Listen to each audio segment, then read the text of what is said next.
আসসালামু আলাইকুম মোস্তফা ভাই। ওয়ালাইকুম আসসালাম রহমতুল্লাহ ভাই। কি ব্যাপার ভাই, এই জায়গায় বসে রয়েছেন একা একা মন খারাপ করে, কারণ কি ভাই? মন খারাপ বলতে আমার বড় ছেলেটা প্রবাস থাকে, ওকে ছাড়া এবারও ঈদ করতে হবে, এই জন্য ওর কথা চিন্তা করে করে একটু বসলাম এখানে। আসলে ব্যাপার হচ্ছে কি ভাই, আমাদের সকল প্রবাসী ভাইয়েরা সন্তানেরা যে পরিমাণ পরিশ্রম করে, তারা অনেক চায় যে বাবা মার সাথে ঈদটা করুক, কিন্তু আলটিমেটলি যে কোনো কারণে হয় না ভাই।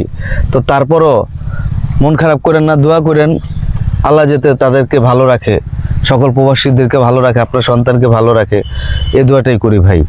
আমিও দোয়া করি আল্লাহর কাছে আমার ছেলেটা যাতে ভালো থাকে, কারণ বিদেশে এখন যুদ্ধের অবস্থা চলতেছে।